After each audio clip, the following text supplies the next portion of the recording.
This is just going to be a quick little video, mainly because we've had a little bit of excitement from a potential leak that has been running around Reddit since last night, and it could be a bit of a bright light for some of you Drukhari players, because it does look as though you might, unfortunately, be one of the last, if not the last army to get a new codex in this edition. Like the Astra Militarum and the World Eaters and the Votan in previous editions, it does always suck when you are the last to get your new rules, because invariably it comes alongside a very short lifespan before the new edition of the game hits. And in some situations, that can mean your entire rules, your entire book, is utterly worthless in, 5 or 6 months. Now, I will say, just on that note, I personally think that the move from 10th edition to 11th edition isn't going to be quite as drastic as we've seen in recent editions. Certainly the big shifts from 7th to 8th and from 9th to 10th that required new indexes, I don't think that is going to happen again in this edition going forward into 11th. I think this is going to be a bit of an interim edition with some minor tweaks and changes, but there is every likelihood that your new codex, despite maybe being a bit outdated with the new core rules, will still be 100% playable and usable in 11th edition, which would be very nice if that is the case, because it would at least give you more than, that 6 months of usable lifespan for your codex. But either way, it can be understandably annoying when you are the last codex of an edition.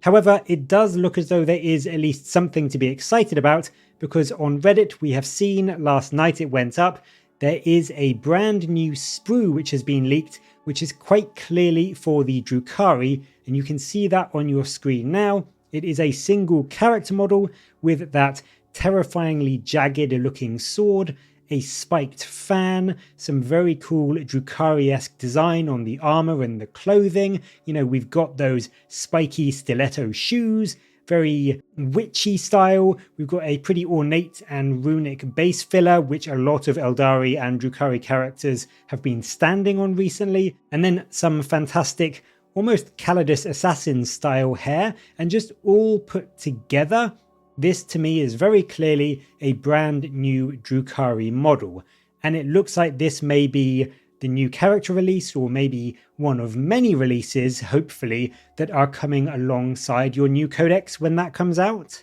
Now, in terms of who it may be, it is a single unique character. A lot of codexes in this edition have just got that as their only new release, so I'm not saying the Drukhari are going to be getting a big wave of releases. I certainly don't think that is likely at the end of an edition. But in terms of what you might be getting, it may just be this, it may be a bit more than this, maybe a few other units. At the end of the video, I will talk a bit about what new things I think Drukhari do need. But certainly, at the very least, if this is correct and it is coming out and it isn't just a trial run they did for a new sprue and then decided to shelve it, certainly you will be getting at least a new single character. And it certainly looks like it is an HQ, like an Archon or something. It's got too many clothes and too much armor for something like a witch, and it's definitely not a new homunculus, so it may well be a new Archon. But I don't think this is just any Archon. If you look way back to the heady days of 5th edition, as well as some mentions in later books like the 7th edition Harlequin Codex, there is talk and lots of lore about a character who was quite important to the Drukhari, and who in fact did actually have rules herself back in 5th edition, and that is the ex-consort of Vect and Archon of the Poisoned Tongue herself, Lady Malys. Now, Malys, for some of you newer players, you may not know, but she was, and I will be quite honest here, I don't really play Dark Eldar or Drukhari, I never have, so I don't know much about her lore until I saw this and started reading up about her, but I certainly know that some of you older players will be quite excited about this, because Lady Malys was quite a big, important character in Drukhari lore. As I said, she was the ex-consort of Vect, so quite an important sort of centerpiece character in the Drukhari sort of story. And as I said, she did have some rules way back in 5th edition, although I think it was only for that codex. I don't think she's had any rules in any other edition of the game. But essentially her lore is that she was the consort of Vect, as I've said now for the third time. She was banished by him when he eventually got bored of her, or perhaps was starting to get threatened by her sheer sort of like skill and deviousness. And so in a rage of being banished by Vect, she fled into the sort of wilderness of the Webway to go and have some adventures. And it is there that she met this being of light, who is long rumoured to actually be Commorragh himself, the Laughing God himself, and sort of had this challenge of wits and skills and willpower against him. And as a result of that, she ended up getting this mysterious special sword that was left behind for her, and also this item, this artifact, which is known as the Crystal Heart. So she's had quite a cool sort of lore story to her. It's also mentioned in sort of her description about her, and her kind of lore and background is that she has a razor-edged fan, which is why myself and a lot of people that have seen this really do think this may be Lady Malys, because it's got that cool, unique sword, and of course that fan with the spikes on it that certainly does fit in with what we would expect her to have war gear wise. Now, in terms of what she actually could do and had artifact and war gear wise back in the day, as I said, she had this item called the Crystal Heart, and that turned her into this really potent anti-psyker style being. She actually replaced her own heart with this artifact, which was called the Crystal Heart. So she now has that sort of inside her body. So that's fairly grimdark. But what this did back in the day is it made her flat out immune to the effect of psychic powers. And that also expanded to a unit that she joined. This was obviously a lot more relevant back in the day of 5th, where psychic powers were more than just sort of an ability that was baked into characters' datasheets. But it is still very relevant today, although it's potentially going to be a little bit harder for GW to include in the rules, but I will go through what I think it is going to do in just a second. But either way, it definitely made her back in the day and her unit very, very tough for psychic heavy armies to deal with. Now, I'll be honest, I don't have the 5th edition Dark Eldar Codex. I've never owned it. I didn't even play 40k back in 5th. It was one of the editions I skipped. But I have seen a lot of the rules, and I have sort of had a look up and a browse through before doing this video of what she could do. And whilst a lot of the stuff in there is obviously a bit irrelevant now because of how much the game has changed, I do think looking at the rules she had could be quite interesting and give us a bit of an indication about what she may be able to do as and when she does come back. So as you can see, she does have a pretty good stat line for 5th edition. She's got an incredibly good weapon skill and ballistic skill of 7, the usual flimsy strength and toughness of 3 that you expect from Eldari units, 3 wounds, which was actually fairly average for a squishier HQ back then, a fantastic initiative 7, which meant she would go before pretty much any Marine character, even a lot of Eldar units. I think even Gene Stealers were only initiative 6 from memory, so potentially even before them. Apologies if they were not 6, but just in my head I have them as 6. They may have been 7, but either way, she was fast. She also had a pretty solid 4 attacks, which was good back in 5th edition. I know lots of characters have got 20 bajillion attacks now, but 4 was actually pretty acceptable and fairly decent back then. And also a great leadership 10, which again, back in 5th edition was very, very strong. So if we compare her to how I think she may present in 10th edition, I imagine she'll stay toughness 3, that makes sense. I imagine that she might go up to 4 wounds instead of 3, which is the amount we see on Archons in 10th edition, maybe even 5, because she is just that bit special. And then I imagine her 5-up save will go down to a 4-up save, as they have made that change to Archons in 10th edition. She's also, as you'll notice on the 5th edition datasheet, got a 4-up invuln, which was, again, fairly rare back in 5th, and I imagine she will keep that, as most characters do have a 4-up invuln these days. But as far as her actual rules go, although, as I said, psychic powers are done differently now, we do see some of those anti-psyker style effects and abilities on units. Lazarus is a very good example, who has a 3-up feel no pain against psychic attacks. I would not be surprised at all if the Crystal Heart now gives her something like a 4-up feel no pain against psychic abilities and attacks, and in all likelihood she will probably give this out to a unit that she joins as well, just because of the old lore from 5th edition giving that protection not only to her but also to her squad. It's pretty par for the course in terms of how we see those abilities and those defenses act in 10th edition, so I'm almost certain that if Malys is coming back, that is what the Crystal Heart will do. As for her output, her sword and her fan, well, first off, the fan, I don't think there's anything super special about it, so I imagine this will just be some extra attacks, nothing super amazing, maybe 2 or 3 extra attacks, probably at a fairly mediocre profile, strength 3, maybe 1 or 2 AP, and then just 1 damage, so just some extra chip damage to kill off some guardsmen or whatever. Her real output though will be from the fancy sword she got, which is called the Lady's Blade.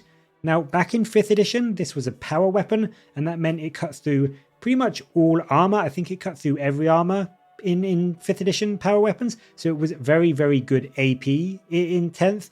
It also had a chance to give her 2 bonus attacks, meaning she could make 6 attacks in combat. Bear in mind, in 5th edition, even the Avatar of Cain itself only had 3 attacks base on its profile, so she really was very dice heavy in terms of the attacks she could throw out. So I do think that she will get a significant number of attacks on the tabletop if she is coming back in 10th. Personally, I am picturing it as something similar to the Husk Blade that Archons get now, just with a bit of an improvement and a few extra rules. I could see it being maybe 6 or 7 attacks base at strength 3, so nothing great, but maybe with a really good -3 or even -4 AP, flat 2 damage, and then some special rules just to make it that bit more powerful. Sustained hits I think makes very good sense for what we see in terms of how the blade was in 5th edition, maybe even devastating wounds to show just the really unique, powerful and mysterious nature of the blade. So I wouldn't be surprised.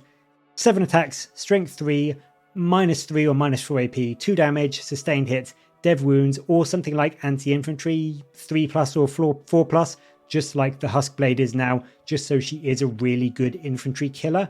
I don't think she's going to be absolutely terrifying into monsters or vehicles, but I do think she will be pretty good at cutting through marines and other infantry units. The other part of Lady Malys's abilities were in her almost supernatural level of foresight and tactical skill, and back in 5th edition that was shown through her rule Precognizant, which allowed her to redeploy D3 units at the start of the game after both sides had deployed. This is fairly standard, and I would not be surprised to see that come back for her, being able to just move a few units around to get the drop on the enemy after deployment, or to just misdirect your opponent during deployment so you can then counter deploy them before the game starts, is very cool, and it's a very thematic rule for her. So I do think if anything is going to make a reappearance on her datasheet again, it's probably going to be that. And so I just mean overall, if this is a new Lady Malys, as I really do think it is, and it is actually coming and wasn't just an abandoned design, because it is worth noting on the sprue it does say 2023, so it's a couple of years old, and that's not to say GW haven't been sitting on it for a couple of years. That's definitely something they would do, but there is a small likelihood that this was a character model that they designed and put together and were going to release, and then for whatever reason they decided not to. So it's not a guarantee that we're going to be getting this, but I do think there is a good likelihood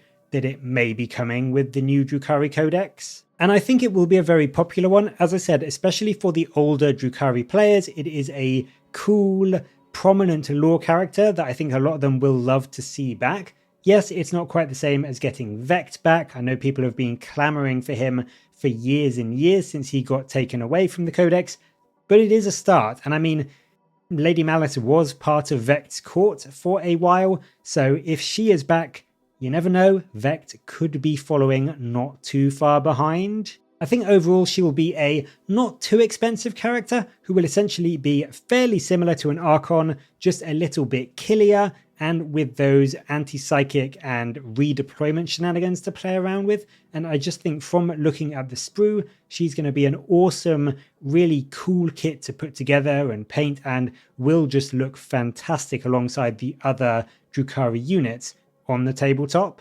But will she be the only release for the Drukhari? I mean, the problem is that a lot of codexes have just got the one new character model that GW seem to do when they can't be bothered to do anything else and they just want a release for a new book. And it may well be the case that that is all the Drukhari are getting this edition and they'll get a bigger refresh in a later edition down the line. I hope this isn't all they get, because I do think that their range is starting to show its age now, and they could definitely do with some more new and updated models. And whilst they did get some redos in the previous couple of years, they got the Cabalite Warriors and the Mandrakes for Kill Team not that long ago. They got new updated models for Drazar and Lelith also not that long ago. But getting a proper full new multi-part kit for the Cabalite Warriors, as well as a new kit for Witches or Hellions or something like that, would be very, very welcome, I think. And of course, a few new special characters and HQs to really flesh out their range would also be absolutely awesome to see, and something that they do really need. So this could well be all they get, but I hope it's not. I do hope they get a bit more, or if they don't in this edition, they at least get a bit more love in 11th to really kind of expand that range and get rid of some of their older, less sort of well-designed and clunkier models, because the Drukhari have got so much potential for really cool, sleek, grimdark design with what GW can do with their kits nowadays. They really could go all out and make them look utterly horrific and just unbelievably cool, like we've seen with the Eldari range. Doing sort of like a grimdark, gothy version of that for the Drukhari would be absolutely incredible to see. But that's going to be it for this video. I would love to know what you make of this leaked model. Do you think it is Lady Malys, or is it something else entirely? Let me know your thoughts down in the comments below, and as always, thank you very much for watching. Please do like and subscribe for more Warhammer content from me, but until next time, I'll catch you later, guys.